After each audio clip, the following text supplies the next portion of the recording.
Hello everyone, this is Cephalon and welcome to my Warframe video.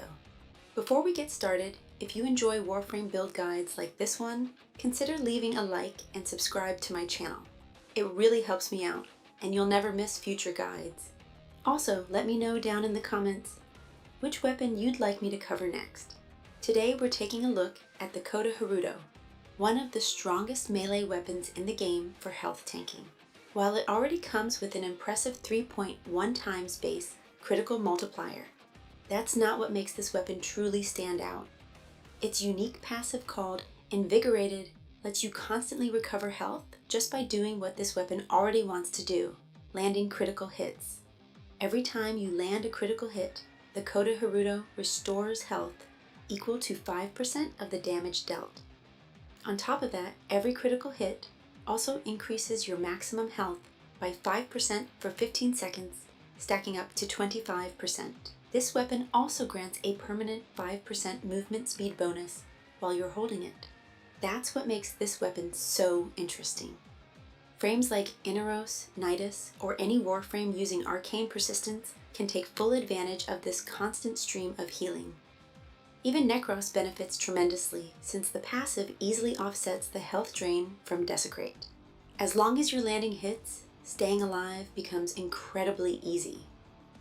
If you enjoy this kind of survivability focused weapon, I also recommend checking out my Rakta Dark Dagger guide after this one. Instead of constantly restoring health, that build focuses on generating practically unlimited shields and overshields, so there's a good chance you'll enjoy that one as well. Thanks to the weapon's high critical chance and massive critical multiplier, we'll be landing orange and even red critical hits constantly, which means we'll also be constantly triggering its passive. Throughout the gameplay, you'll even see me standing completely still while taking thousands of points of damage, just to show how quickly the weapon heals everything back. Even after losing more than 3,000 health, it only takes 1 or 2 attacks to recover it all. As long as there's an enemy nearby to hit every few seconds, it's impossible to die. Of course, survivability isn't the only thing this weapon brings to the table. This build also takes advantage of those constant critical hits to deal excellent damage, while using Melee Influence to spread status effects across entire groups of enemies, turning every swing into both a powerful source of damage and an incredible source of sustain. This is the build I've been using throughout this video. Feel free to pause and screenshot it now if you want to copy it later. With that out of the way, let's break down the reasoning behind each mod slot. But before we get into the mod breakdown, it's worth mentioning that, like every Coda weapon, the Coda Hirudo comes with an innate Progenitor Element. For this build, I'm using Electricity, since it's the easiest way to consistently activate Melee Influence, which is the mechanic this entire build revolves around. Whenever you apply an electricity status effect, you have a chance to spread that electricity proc to every enemy within 20 meters for 18 seconds. That's what gives this build its incredible crowd clearing potential, allowing a single hit to spread electricity across entire groups of enemies while keeping your damage high in crowded missions. Another reason the Coda Hirudo performs so well with Melee Influence is its outstanding 90% follow-through. Follow-through determines how much damage your melee attack retains after passing through multiple enemies with the same swing. Since the Hirudo barely loses any damage as it cuts through groups, every attack continues dealing excellent damage while spreading status effects to everything around you. With the core mechanics covered, let's take a closer look at the mods that make this build work. For the stance, I personally use Brutal Tide because its moveset naturally pushes you forward, making it much easier to chain from one group of enemies to the next without losing momentum. If you prefer Grim Fury, that's perfectly fine as well. It has slightly faster animations, so it really comes down to whichever moveset feels better to you. We'll start with Condition Overload, one of the strongest melee damage mods in the game. It grants 80% additional damage for every status effect affecting an enemy, and unlike Galvanized Shot, it isn't limited to elemental statuses. even with the weapon's innate impact, puncture and slash alone, you're already getting a 240% damage increase before adding electricity or any other status effects. To make sure we're applying electricity as consistently as possible, we're also running Galvanized Elementalist.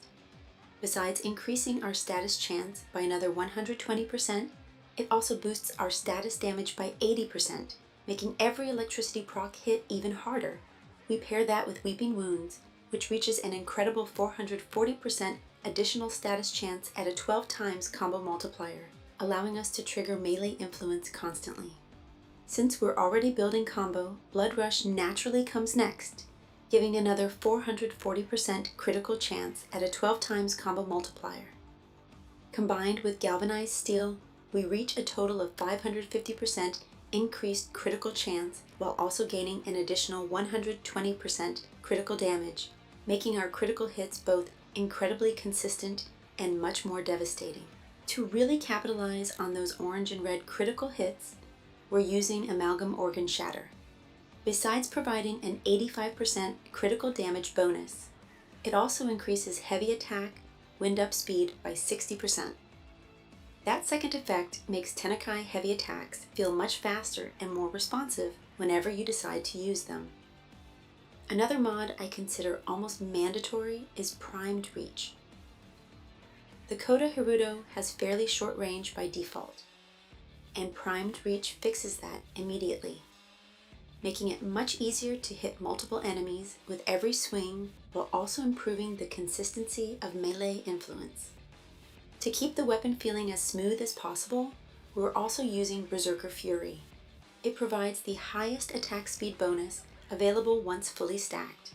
It does require 2 kills before reaching its maximum effect, which is its only downside, but the amount of attack speed it provides easily makes up for it. For the Exilus slot, I recommend Discipline's Merit. It consistently grants Tenakai every 4 hits, giving you frequent opportunities to perform free heavy attacks without interrupting your combo. It's not mandatory, but having access to powerful heavy attacks on demand is a nice bonus, especially against tougher enemies like the Stalker or other high priority targets. Outside of the main build, there are a couple of easy adjustments depending on the rest of your loadout. If you don't care about the heavy attack wind-up speed or simply aren't planning to use Tenakai, you can replace Amalgam Organ Shatter with the regular Organ Shatter for a slightly higher critical damage bonus. Attack speed is another slot that can easily be adjusted depending on your setup. If you don't like building Berserker Fury stacks, Primed Fury is a great alternative that gives you its full bonus immediately. If you struggle to build combo, Quickening is another solid option. On the other hand, if you're already getting attack speed from sources like Arcane Strike, Volt Speed, Valkyr's Warcry, or Wisp's Haste Mote, you can safely replace Berserker Fury with Gladiator Might for even more critical damage. If you're lucky enough to own a Riven, the ideal combination is critical damage, critical chance, and attack speed. Range and melee damage are also excellent bonuses.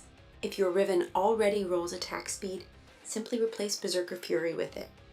Overall, I think the Coda Hirudo is one of those weapons every player should have in their arsenal. Not only does it perform incredibly well in Steel Path, thanks to its damage and excellent crowd clearing, but it also provides an absurd amount of survivability. If you enjoy playing health tank Warframes like Inaros, Nidus, or similar setups, this weapon can comfortably carry you from regular Steel Path all the way to level cap while constantly healing through incoming damage. It's one of the few melee weapons that genuinely changes how safe health tanking feels.